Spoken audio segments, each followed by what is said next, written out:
नमस्कार दोस्तों, मैं आरपी सिंह आपका स्वागत करता हूं द चैंपियंस आईएएस एकेडमी के यूट्यूब चैनल पे। दोस्तों, यूपीएससी में इंटरनेशनल ट्रेड एक इम्पॉर्टेंट टॉपिक है। इसी इंटरनेशनल ट्रेड टॉपिक के अंतर्गत balance of payment, capital account convertibility, current account convertibility जैसे इंपॉर्टेंट टॉपिक हैं। उसी का एक सब टॉपिक है किसी भी करेंसी का इंटरनेशनलाइजेशन होना या उसकी एक्सेप्टेंस होना इंटरनेशनल मार्केट में। तो आज हम बात करते हैं इंटरनेशनलाइजेशन ऑफ रुपी पे। देखिए, अगस्त 2025 के महीने में आरबीआई ने स्पेशल रुपी वॉस्ट्रो अकाउंट खोलने के लिए जो प्रियर अप्रूवल की रिक्वायरमेंट थी उसको हटा दिया है। ये बेसिकली ऐसे अकाउंट्स होते हैं जो विदेशी इन्वेस्टर्स भारत के बैंकों में इंडियन रुपीज़ में खोलते हैं। इससे होगा क्या? इससे होगा कि जो ट्रेड सेटलमेंट है, रुपी बेस्ड ट्रेड सेटलमेंट है, वो तेज़ी से होगा और अपने इंडियन रुपीज़ का इंटरनेशनलाइजेशन होगा।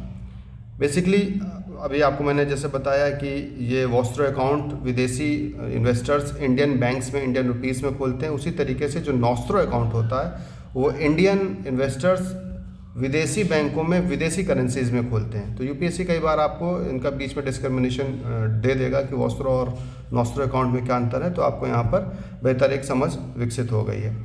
एक टॉपिक आ रहा है आपके जहन में कि ये आप देख रहे हैं कि इंटरनेशनलाइजेशन ऑफ रुपी की बात हो रही है। तो इंटरनेशनलाइजेशन ऑफ रुपी क्या होता है? बेसिकली इंटरनेशनलाइजेशन ऑफ रुपी का मतलब ये हुआ कि इंटरनेशनल ट्रेड में या बैलेंस ऑफ पेमेंट में रुपए का ज़्यादा से ज़्यादा प्रयोग होना, इसी को बोलते हैं इंटरनेशनलाइजेशन ऑफ रुपए। इंटरनेशनल करेंसी, अब एक टर्म आता है कि इंटरनेशनल करेंसी क्या होती है। तो इंटरनेशनल करेंसी ऐसी करेंसी होती है जो कि डिफरेंट कंट्रीज़ के बीच में, अलग अलग कंट्रीज़ के बीच में इंटरनल ट्रेड में या फिर ट्रेड सेटलमेंट में प्रयोग की जाती है। ऐसी करेंसीज पे सभी का ट्रस्ट होता है, ये वाइडली एक्सेप्टेबल होती हैं, इसीलिए इनका यूज होता है। जैसे फॉर एग्जांपल इंटरनेशनल ट्रेड में इस समय यूएस डॉलर, यूरो, येन, रेनेनबी, पाउंड स्टर्लिंग इनका उपयोग हो रहा है।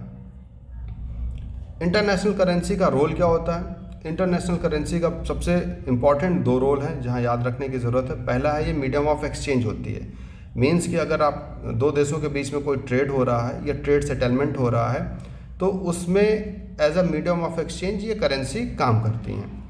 दूसरी, ये स्टोर ऑफ वैल्यूज़ भी होती हैं। फॉर एग्जांपल अगर कोई विदेशी इन्वेस्टर्स है, फॉरेन का इन्वेस्टर्स है, वो इंडिया में इन्वेस्ट करना चाह रहा है तो वो प्रयास ये करता है कि ऐसी करेंसी में वो इन्वेस्टमेंट करे जो वाइडली एक्सेप्टेबल हो और इजी तरीके से कन्वर्टिबल हो। तो इसीलिए इंटरनेशनल करेंसी पे ट्रस्ट विदेशी इन्वेस्टर्स का ज़्यादा होता है। किसी करेंसी को कैसे माना जाएगा कि ये इंटरनेशनल करेंसी है? सबसे बड़ी चीज़ ये है कि उसका वाइडर यूज़ होना चाहिए, कॉमनली उसको लोग जो है यूटिलाइज कर रहे हैं और एक्सेप्टेबिलिटी उसकी काफ़ी ज़्यादा होनी चाहिए। दूसरी कि कैपिटल अकाउंट ओपननेस होना चाहिए, कैपिटल अकाउंट कन्वर्टिबिलिटी होना चाहिए। फॉर एग्जांपल अगर कोई विदेशी जैसे मैकडी है, मैकडी ने इंडिया में इन्वेस्ट किया, अब उसे लग रहा है कि अब वो इंडिया में ट्रेड नहीं करेगा, बिजनेस नहीं करेगा, वापस जाना चाहता है, तो उसके सारे जो शॉप्स हैं, सारे जो दुकानें हैं, वो सब अपना बंद करके वापस तुरंत चला जाओ, उसको बदले में उसका पैसा मिल जाए। इसी को बोलते हैं कैपिटल अकाउंट कन्वर्टिबिलिटी। तो सारे विदेशी इन्वेस्टर्स ऐसा ही चाहते हैं कि उसका जिस भी देश में इन्वेस्ट करने जा रहा है वहाँ पर कैपिटल अकाउंट कन्वर्टिबिलिटी हो। इकोनॉमिक फंडामेंटल्स होते हैं जैसे कि ये backed by the large economies होता है। जैसे डॉलर है, डॉलर के पीछे जो बैकिंग है वो किसकी है? अमेरिका की है। स्टेबिलिटी ज़्यादा होती है, ये स्टेबल होते हैं, इजीली कन्वर्टेबल होते हैं, इसलिए इस पर ट्रस्ट ज़्यादा होता है, इसलिए इसकी एक्सेप्टेंस मार्केट में बहुत ज़्यादा होती है। इसके बेनिफिट्स क्या होते हैं? अगर मान के चलिए कि इंडियन रुपी का इंटरनेशनलाइजेशन होता है तो क्या होगा? सबसे बड़ी चीज़ है कि हमें फॉरेन रिजर्व्स की कम नीड पड़ेगी। फॉर एग्जांपल हमें अभी सारा अपना ट्रेड सेटलमेंट करने के लिए डॉलर या फिर विदेशी करेंसीज की ज़रूरत पड़ती है। अगर हमारा देश की जो करेंसी है उसको वाइडर एक्सेप्टेंस हो जाएगी तो जो ट्रेड सेटलमेंट है वो हम इंडियन रुपीज़ में ही कर सकते हैं। इसलिए तो इससे होगा क्या? रुपए का जो डेनोमिनेशन हो रहा है, ये रुपया का जो गिर रहा है वो कम हो जाएगा। हमें फॉरेन जो करेंसीज है उस पर कम डिपेंडेंसी रहेगी। दूसरी चीज़ क्या है कि हमारी बार्गेनिंग पावर बढ़ेगी। ट्रेड नेगोशिएशन में हमारी बार्गेनिंग पावर बढ़ेगी और इकोनॉमिक इन्फ्लुएंस वर्ल्ड जो एरिना है उसमें हमारा ज़्यादा हो जाएगा। ट्रेड फ्लेक्सिबिलिटी होगी, हमारे जो ट्रेड पार्टनर्स है वो डाइवर्सिफाई हो जाएंगे, हम इजीली अब इंडियन रुपीज़ में उनसे ट्रेड कर सकते हैं और फिस्कल मैनेजमेंट अच्छा होगा। फिर इसके अलावा क्या होगा, हमारे इक्विटी मार्केट, बॉन्ड मार्केट हमारे मजबूत होंगे, इससे इन्वेस्टमेंट तेज़ी से आएगा और ये इन्वेस्टमेंट ज़्यादा फास्टर और ट्रांसपेरेंट होंगे। कुछ चैलेंजेस भी हैं इंटरनेशनलाइजेशन ऑफ रुपए होने से। सबसे बड़ा जो इसका चैलेंज है कि ये एक्सचेंज रेट वॉलेटिलिटी बढ़ जाएगी। इसका मतलब ये है कि हमारा जो इंडियन रुपए पे कंट्रोल अभी आरबीआई का रहता है, वो उस पे इंडियन रुपए पे कंट्रोल आरबीआई का कम होगा और ये इंटरनेशनल डिमांड के आधार पर इसकी जो फ्लक्चुएशन होगा, चूँकि इंडिया हमारी जो है इसकी इकोनॉमी इतनी ज़्यादा नहीं है, इतनी ज़्यादा स्ट्रांग नहीं है जैसे कि दूसरे देशों की है, जैसे कि यूएस की है, चाइना की है। तो ऐसे में एक फ्लेक्सिबिलिटी जो वॉलेटिलिटी है वो काफ़ी ज़्यादा बढ़ जाएगी और जो लॉन्ग टर्म में हमारे इंडियन इकोनॉमी पे गलत इम्पैक्ट डालेगी। एक ट्रिफिन डिलेमा एक टर्मिनोलॉजी है जिसमें यही इसमें जो देश होते हैं, जो डेवलपिंग कंट्रीज़ होते हैं, इसी स्ट्रगल में होते हैं कि ग्लोबल करेंसी डिमांड और किस तरीके से डोमेस्टिक मॉनेटरी नीड्स को वो के बीच में बैलेंस बनाए। तो इसी को ट्रिफिन डिलेमा भी बोलते हैं। ये यूपीएससी में पूछा जा सकता है कि ट्रिफिन डिलेमा जो वर्ड है वो आजकल चर्चा में है, वो किससे रिलेटेड है। तो it is basically related with the international use of currency. Capital risk, higher capital flight risk हो जाएगा। फॉर एग्जांपल मींस कि अगर सडन थोड़ा सा भी कुछ वॉलेटिलिटी आती है रुपीज़ के, तो यहाँ के इन्वेस्टर्स जो इंडिया में इन्वेस्ट कर रहे हैं वो लेके अपना पैसा भागेंगे और चूँकि हमें कैपिटल अकाउंट कन्वर्टिबिलिटी करनी होगी तभी जो है हमारा इंटरनेशनलाइजेशन ऑफ रुपी होगा। तो ऐसे में ये एफडीआई का जो फ्लाइट रिस्क होगा वो काफ़ी ज़्यादा हो जाएगा, मतलब outward movement of the FDI काफ़ी तेज़ी से हो जाएगी। दूसरे देशों की जो करेंसीज है उनके साथ कंपटीशन भी बढ़ जाएगा, जैसे कि यूएस डॉलर, यूरो, जापानीज़ येन, पाउंड स्टर्लिंग। और इनके मुकाबले अभी जो इंडियन इकोनॉमी है वो इतना ज़्यादा स्ट्रांग नहीं हुई है कि इंटरनेशनलाइजेशन ऑफ रुपए में इंडियन रुपीज़ को बैक कर पाए। एक सबसे बड़ा इम्पॉर्टेंट जो इसमें चैलेंज है वो है लिक्विडिटी और कन्वर्टिबिलिटी का। देखिए अभी इंडिया में कैपिटल अकाउंट फुली कन्वर्टिबल नहीं है, ये पार्सली कन्वर्टिबल है, जबकि करेंट अकाउंट जो है वो फुली कन्वर्टिबल है। इसका मतलब क्या हुआ कि अगर बैलेंस ऑफ ट्रेड हो रहा है, रेमिटेंस हो रहा है, कोई गिफ्ट दिया जा रहा है, तो उसमें आप डॉलर लेके जाओगे, बदले में आपको रुपए मिल जाएगा। आप रुपए लेके जाओगे, बदले में आपको 100% डॉलर मिल जाएंगे।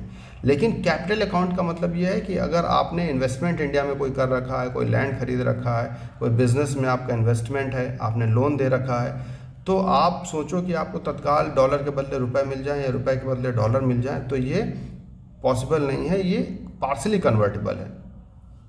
तो ये एक बड़ी समस्या होगी। अगर हमें इंटरनेशनलाइजेशन ऑफ रुपए करना है तो हमें कैपिटल अकाउंट को भी फुली कन्वर्टिबल करना पड़ेगा।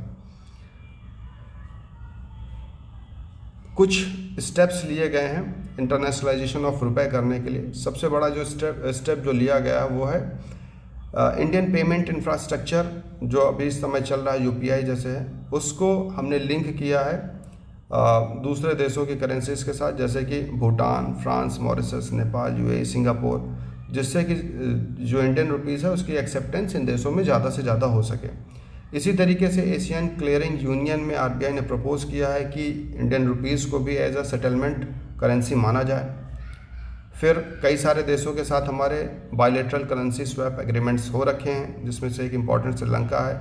इसका मतलब ये है कि आप अगर हमारे और श्रीलंका के बीच में कोई ट्रेड हो रहा है तो वो अपना श्रीलंकन रुपीज़ देते हैं और हम उनको इंडियन रुपीज़ देते हैं। तो ये करेंसी स्वैप एग्रीमेंट इसको बोलते हैं। फिर एक स्पेक्ट्रा प्रोजेक्ट भी चलाया जा रहा है, ये भी इंपॉर्टेंट है, यूपीएससी इस पर भी पूछ सकता है कि स्पेक्ट्रा प्रोजेक्ट क्या है। तो ये एक सॉफ्टवेयर प्लेटफॉर्म है, इससे जो है एक्सटर्नल कमर्शियल बोरोइंग्स और जो ट्रेड क्रेडिट्स होते हैं उन पे बेटर मॉनिटरिंग होती है। तो आगे की राह क्या है, इंपॉर्टेंट सबसे चीज़ है कि मीडियम टर्म मेजर्स हमें अपनाना चाहिए। जैसे फॉर एग्जांपल 2014 में हमने मसाला बॉन्ड रुपए डिनोमिनेटेड जारी किए थे और ये जो बॉन्ड्स थे वो बेसिकली रुपए में जारी किए गए थे, इंटरनेशनल फाइनेंस कॉरपोरेशन द्वारा इसको जारी किया गया था। तो ये एक इम्पॉर्टेंट उस टाइम पे स्टेप्स उठाया गया था। फिर इंटरनेशनल ट्रेड, इंटरनेशनल ट्रांजैक्शन में हम आरटीजीएस कर सकते हैं, जिसको रियल टाइम ग्रॉस सेटलमेंट भी बोलते हैं, एक ये प्रोसीजर है। दूसरा यह है कि स्पेशल ड्राइंग राइट्स में इंडियन का रुपीज़ का इंक्लूजन कराया जाए। देखिए एसडीआर 1969 में ये लॉन्च करी गई थी। इसका पर्पस ये था कि इंटरनेशनल जो मार्केट में लिक्विडिटी बनी रहे, इकोनॉमिक स्टेबिलिटी रहे। इस बास्केट में टोटल 5 करेंसी उसको तब रखा गया था, जैसे यूएस डॉलर जिसका परसेंटेज लगभग 43.5 मतलब 43.38% है।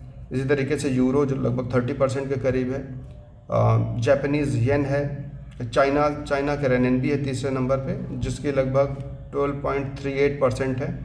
इसके बाद जापानीज़ येन है जो 7.6% है, और फिर ब्रिटिश पाउंड एंड स्टर्लिंग है जो लगभग 7.5% है। इंडिया इसमें शामिल नहीं है। तो ये पहली कोशिश होनी चाहिए कि एसडीआर के जो बास्केट में इंडिया को भी शामिल किया जाए। इंडिया का अभी टोटल जो आईएमएफ में कंट्रीब्यूशन ही है वो ही बहुत कम है। तो अभी इंडिया का कंट्रीब्यूशन 2.7% के करीब है, तो इसको इंक्रीज़ करना होगा। देखिए अभी एक इसी में ही एक देखते हैं, इसी से जुड़ा हुआ एक टॉपिक चल रहा है डी डॉलराइजेशन का। डी डॉलराइजेशन का मतलब क्या है कि अभी हम जैसे देख रहे थे कि इंटरनेशनल ट्रेड में डॉलर की एक्सेप्टेंस बहुत ज़्यादा है। दूसरे जो देश हैं वो इंटरनेशनल ट्रेड के लिए डॉलर का यूज़ करते हैं। तो अब डॉलर का यूज़ कम हो रहा है, इसी को बोलते हैं डी डॉलराइजेशन। इंटरनेशनल ट्रेड में डॉलर की एक्सेप्टेंस कम हो रही है, इसी प्रोसेस को बोला जा रहा है डी डॉलराइजेशन। तो आरबीआई ने क्या किया है, अपने इंडियन रुपीज़ को प्रमोट करना शुरू कर दिया है। इसके लिए क्या खोला गया है, SRVA खोला गया, वॉस्ट्रो अकाउंट खोला गया है, यूपीआई लिंकेज विदेशी करेंसीज के साथ जो भी हम देख रहे थे, मॉरिशस इन सब देशों के साथ हो रहा था। करेंसी स्वैप एग्रीमेंट्स जो अभी हमने ऊपर पढ़ा, ये सब हो रहा था। इससे क्या होगा कि हमारी फॉरेन करेंसी पे जो डिपेंडेंसी है वो कम होगा, और जो ग्लोबल डी डॉलराइजेशन है वो इंक्रीज़ होगा। तो यूपीएससी कई बार क्वेश्चन आपसे पूछ सकता है कि डी डॉलराइजेशन के प्रोसेस को कौन इंक्रीज़ करेगा। तो SRVA एक पहला, UPI linkages, currency swap agreements, ये सभी जो है डी डॉलराइजेशन के प्रोसेस को इंक्रीज़ करेंगे। अच्छा, अब देख रहे हैं कि डी डॉलराइजेशन क्यों हो रहा है, उसका रीज़न क्या है। तो सबसे बड़ी चीज़ है कि यूएस की जो इकोनॉमिक का वेट था वो पहले डोमिनेंट रोल हुआ करता था उसका, अब वो धीरे धीरे घट रहा है। यूएस का जो शेयर है वर्ल्ड जीडीपी में, वो जब सेकेंड वर्ल्ड वॉर ख़त्म हुआ था, जब ये संस्थाएं, इंस्टीट्यूशंस, आईएमएफ जैसे इंस्टीट्यूशंस बन रहे थे, तब 45% होता था। अभी वो घट के 25% रह गया।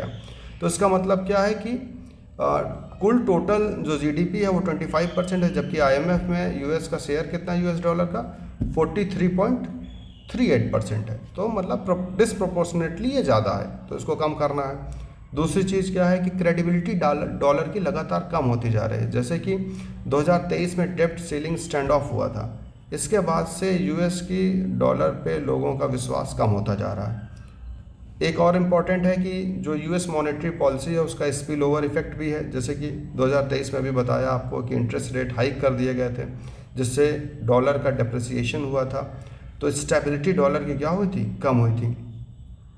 कई बार जो यूएस है वो यूएस डॉलर को वेपन की तरह यूज़ करता है पेमेंट क्लियरेंस सिस्टम में, जैसे सेंक्शंस लगा देता है, बैंक अकाउंट्स फ्रीज कर देता है। तो ये है, इसके वजह से लोगों का विश्वास डॉलर पे कम हो रहा है। और सबसे बड़ी जो इम्पोर्टेंट है, new international economic order develop हो रहा है। इसका मतलब ये है कि अब चाइना, जापान, यूरोपियन कंट्रीज़, उनका ये मानना है कि they are more democratic in international trade, तो उनका जो शेयर है वो इंटरनेशनल ट्रेड में बढ़ना चाहिए। इस वजह से भी डॉलर की जो एक्सेप्टेंस है, डॉलर की जो क्रेडिबिलिटी है इंटरनेशनल मार्केट में, वो कम होती जा रही है। चैलेंजेस क्या है अगर डी डॉलराइजेशन होगा? सबसे बड़ा चैलेंज है कि ट्रांजिशन कॉस्ट बढ़ जाएगा। यूएस डॉलर अभी पूरी तरीके से जो हमारा फाइनेंस सिस्टम है यूएस डॉलर पे अडेप्टेबल है। अगर हम किसी दूसरे ट्रेड एग्रीमेंट्स पे काम करते हैं, दूसरे करेंसीज पे काम करते हैं, तो हमें नया सिस्टम क्रिएट करना पड़ेगा, जिससे ट्रांजिशन कॉस्ट आएगा, मार्केट वॉलेटिलिटी भी बढ़ेगी। अब ये चूँकि डॉलर जो है काफ़ी लंबे समय से चल रहा है, इस पर लोगों का ट्रस्ट है और stability in comparison of other currencies ज़्यादा है। अगर ये किसी और करेंसीज पे आते हैं हम, तो मार्केट की इंटरनेशनल मार्केट की वॉलेटिलिटी काफ़ी ज़्यादा बढ़ जाएगी, ग्लोबल टेंशन बढ़ेगा। अगर यूएस डॉलर के अलावा किसी हम और करेंसी पे आते हैं तो अमेरिका पॉसिबिलिटी ये है कि हम पे सेंक्शंस भी लगा दें। कुछ इम्पॉर्टेंट इनिशिएटिव्स चल रहे हैं डी डॉलराइजेशन के लिए, जैसे एम्ब्रिज प्रोजेक्ट चल रहा है।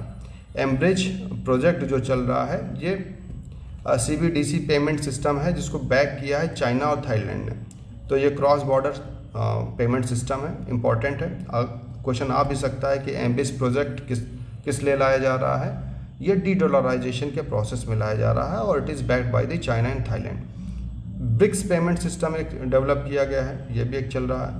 चाइना का डिजिटल युआन आया है जो डिजिटल करेंसी रेनएनबी को बैक कर रहा है, स्टेबल कॉइन्स को बैकिंग दे रहा है। रसिया का ट्रांसफ़र ऑफ फाइनेंशियल मैसेजेस है, रसिया ने अपना नया सिस्टम जनरेट किया है, जिससे होगा क्या कि फाइनेंशियल मैसेज और जो ट्रांसमिशन है उसका रशियन सिस्टम पे ज़्यादा से उसका प्रयोग हो पाएगा। तो इस तरीके से हम देख रहे हैं कि इंटरनेशनलाइजेशन ऑफ रुपए और डी डॉलराइजेशन दोनों आपस में इंटरलिंक्ड हैं और ये इंटरनेशनल ट्रेड में इम्पॉर्टेंट रोल प्ले कर रहे हैं। बैलेंस ऑफ पेमेंट जो हमारा सिस्टम है उसमें इनका रोल है। तो यूपीएससी ऐसे क्वेश्चंस उठा के दे सकता है कि डी डॉलराइजेशन क्या होता है, वॉस्ट्रो अकाउंट क्या है, नॉस्ट्रो अकाउंट क्या है, डी डॉलराइजेशन के बेनिफिट्स क्या हैं। तो हमें इसके लिए तैयार रहना होगा। मैं होप कर रहा हूँ कि आपको दोनों टॉपिक बेहतर तरीके से समझ में आ गए होंगे। Thank you.